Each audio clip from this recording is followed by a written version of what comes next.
ବାପା ମୋ ଚॉकलेट କାଇଁ? ये ମୋ ଚॉकलेट ବାପା ଆଉ ମୋ ଚପଲଟା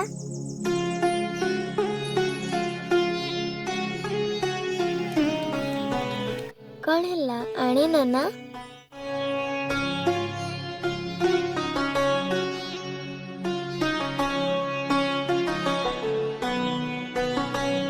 କଣ ହେଲା ବାପା ବାପା କଣ ହେଲା ବାପା?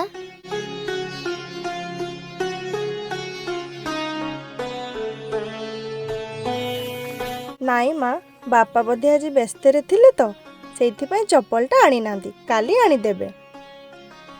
ହେଲେ ମା, ମୋର ସବୁ ସାଙ୍ଗମାନେ ସ୍କୁଲକୁ ଚପଲ ପିନ୍ଧିକି ଯାଉଛନ୍ତି, ମୁଁ ହିଁ ସ୍କୁଲକୁ ଖାଲି ପାଦରେ ଯାଉଛି।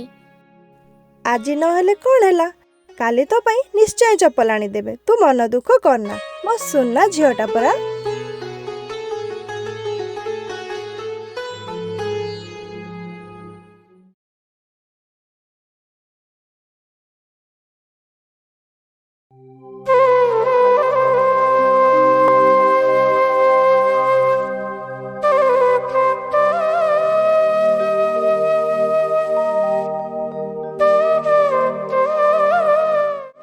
ମା, ମତେ ଆଉ ଟିକେ ଭାତ ଦିଅ। ହଉ ଆଣୁଛି।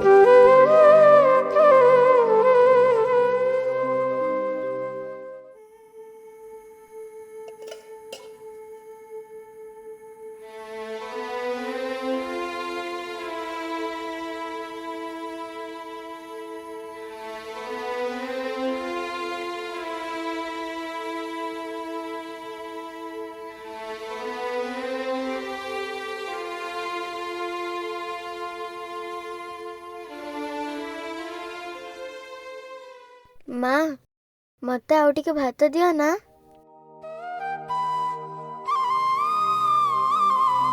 ମା, ଭାତ ଦିଅ ନା।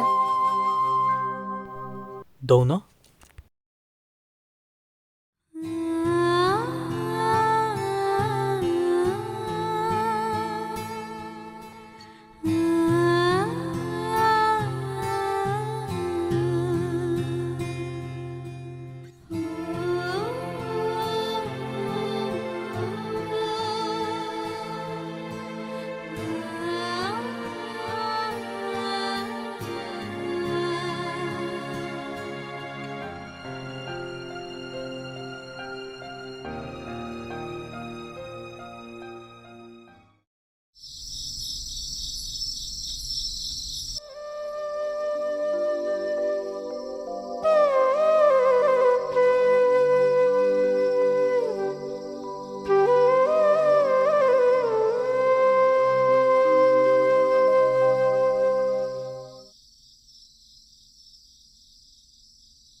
ଆରେ ଆଙ୍କି କୁଆଡ଼େ ଗଲେ?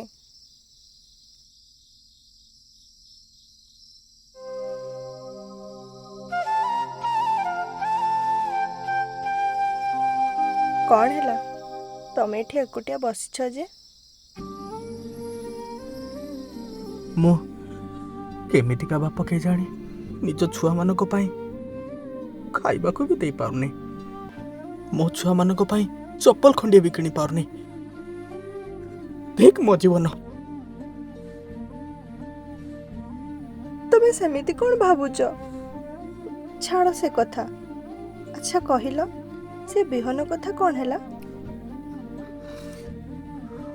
ବିହନ ବୁଝିବାକୁ ଯାଇଥିଲି, ହେଲେ ବିହନ ଆଉ କୀଟନାଶକ ପାଇଁ ବହୁତ ଟଙ୍କା ଦରକାର, ଯୋଉଟାକି ଏବେ ଆମ ପାଖରେ ନାହିଁ। ମୁଁ ଭାବୁଛି ରାଜୁବାବୁଙ୍କ ପାଖକୁ ଯାଇକି କିଛି ଟଙ୍କା ଉଦ୍ଧାର ନେଇ ଆସିଯିବି, ନା କଣ କହୁଛ? ଠିକ୍ ଅଛି, ଯାହା ସେ ଭଗବାନଙ୍କ ଇଚ୍ଛା। ହଉ ଚାଲ, ରାତି ବେଶୀ ହେଇଗଲାଣି, ଶୋଇବା ଚାଲ, ନହେଲେ ପିଲାମାନେ ଉଠି ପଡ଼ିବେ। ଚାଲ। ହଉ ଚାଲ।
ତୁଳସୀ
ଆରେ ତମେ କେତେବେଳେ ଆସିଲ?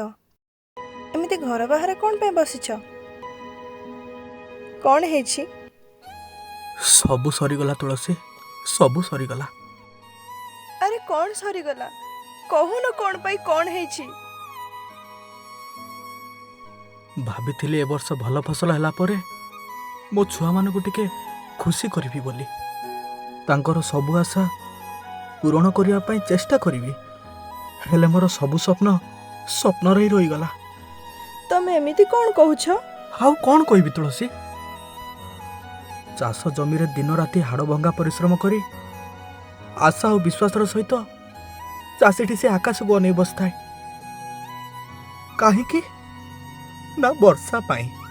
ଆଉ ଯେତେବେଳେ ବର୍ଷା ହେଇନଥାଏ ସେତେବେଳେ ଚାଷୀର ଆତ୍ମା ଠୋ ଠୋ ହେଇ କାନ୍ଦେ। ଯେମିତି ଆଜି ମୁଁ ମୋ ମନ ଭିତରେ ଠୋ ଠୋ ହେଇ କାନ୍ଦୁଛି। କିଛି ହବନି, ତମେ କାନ୍ଦନି।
ଏଇଠି ଶୁଣୁଛ?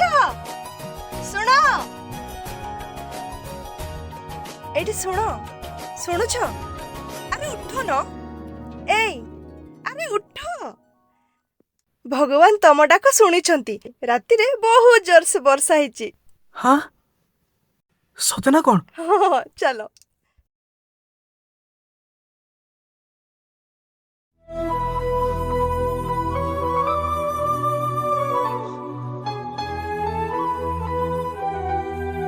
ତୁଳସୀ, ବର୍ଷା ବର୍ଷା ବର୍ଷା ବର୍ଷା ବର୍ଷା ବର୍ଷା ବର୍ଷା ବର୍ଷା। ତମ ଡାକ ଭଗବାନ ଶୁଣିଲେ।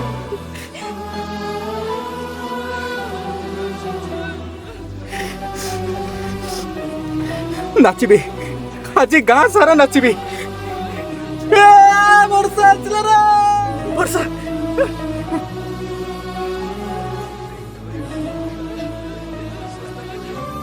ହେ ଭଗବାନ, ତୁମକୁ କୋଟି କୋଟି ପ୍ରଣାମ। ବର୍ଷା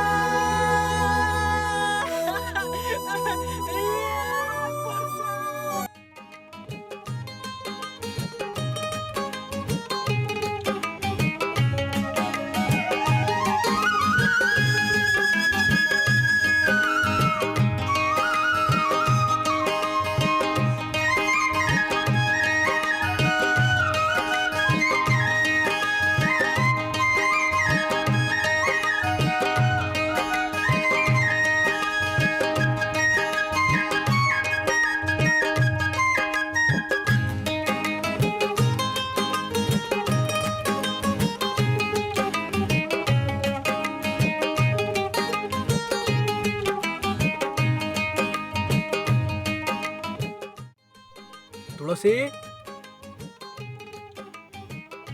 ତୁଳସୀ ହଁ, ଆସୁଛି। ହଁ, କୁହ। ଧାନ ସବୁ ଟ୍ରାକ୍ଟରରେ ଲୋଡ୍ ହେଇଗଲାଣି। ଯାହା ହଉ, ଭଗବାନଙ୍କ ଦୟାରୁ ଏ ବର୍ଷ ବହୁତ ସୁନ୍ଦର ଫସଲ ହେଇଛି। ହଉ, ମୁଁ ତାହେଲେ ଆସୁଛି। ଭଲରେ ଆସିଲି? ଯିବ। ହଁ ଯାଅ। ହଁ।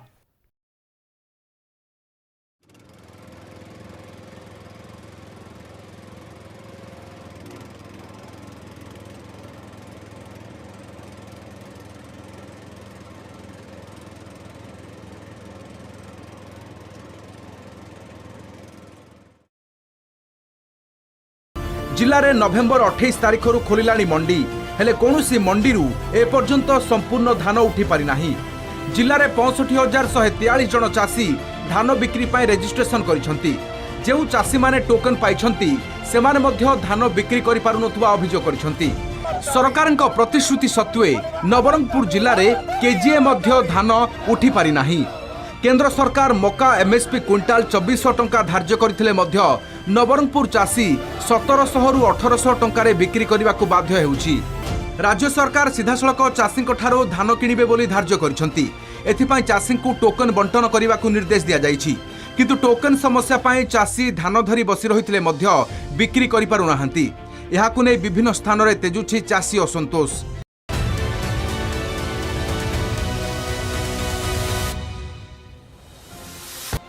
नमस्कार, स्टार न्यूज रे आपण मानकु स्वागत जनाउछि। गत 10 दिन हलाणी मंडीर जो समस्या रही सेथिरे कोठी ना कोठी चाषी भाई माने बहुत हैरान होउछंती। तो चलंतु आमे आसीचु नर्तमपुर गाँ को। तो चलंतु आमे पचारि बुझिबा सेमानकर मंतव्य कोन आ सेमाने केमिति परिस्थिति रे अछंती।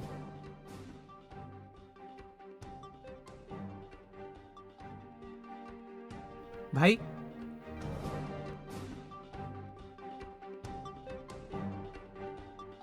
भाई तम नाटा कौन? सुरेंद्र टिके बेहेरा। जोर से कहिबे। सुरेंद्र बेहेरा। तो तम गाँ रे केते जण बसवास करंती? आज्ञा पाखा पाखी 100 परिवार हेबे। 100 परिवार हेबे। आज्ञा। अच्छा, तो आपणकर जो एबे मंडी को नै समस्या चली तो एथिरे आपणकर मंतव्य कोन रहिबो? आज्ञा बहुत कष्ट रे परिश्रम करे ऋण बाड़ी करे मु चाष करथिले। आज्ञा भाबिथिले ମଣ୍ଡିରେ ଧାନ ଉଠିଲା ପରେ ଯେଉଁ ପଇସା ଆସିବ ସେଇ ପଇସାରେ ଋଣ ବାଡ଼ି ସୁଝିକି ମୁଁ ମୋ ପିଲାମାନଙ୍କୁ ଭଲସେ ଟିକେ ଖାଇବାକୁ ଦେଇପାରିବି। ହେଲେ ସେସବୁ ତ ହେଇପାରିଲାନି। ଆଜି ମୁଁ ମୋ ପିଲାମାନଙ୍କ ପାଇଁ ଚପଲ ଖଣ୍ଡିଏ କିଣିବା ପାଇଁ ବି ମୋ ପାଇଁ ବୋଝ ହୋଇ ପଡ଼ିଛି ଆଜ୍ଞା। ଆଜି ମଣ୍ଡିରେ ଧାନ ଅଛି, ହେଲେ ଚାଷୀ ହାତ ଆଜି ଶୂନ୍ୟ ଆଜ୍ଞା।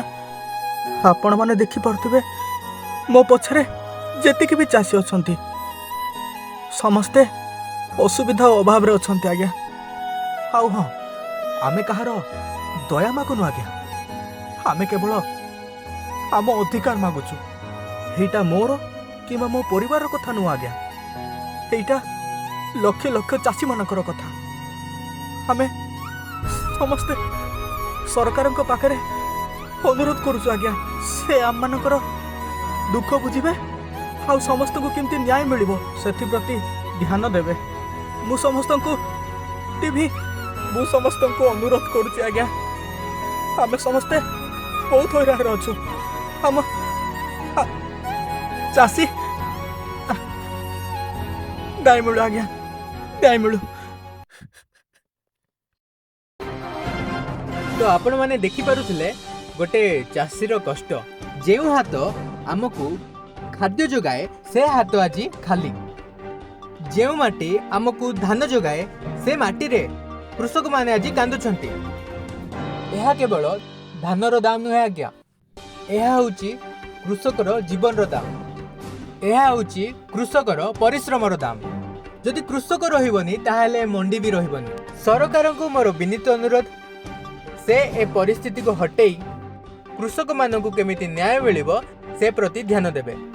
ଆଜି ପାଇଁ ଏତିକି। ଆପଣମାନେ ଦେଖୁଥିଲେ ସତ୍ୟର ସ୍ୱର। କ୍ୟାମେରାମ୍ୟାନ୍ ବରୁଣଙ୍କ ସହ ମୁଁ reporter Krishna Das, star news. ନମସ୍କାର।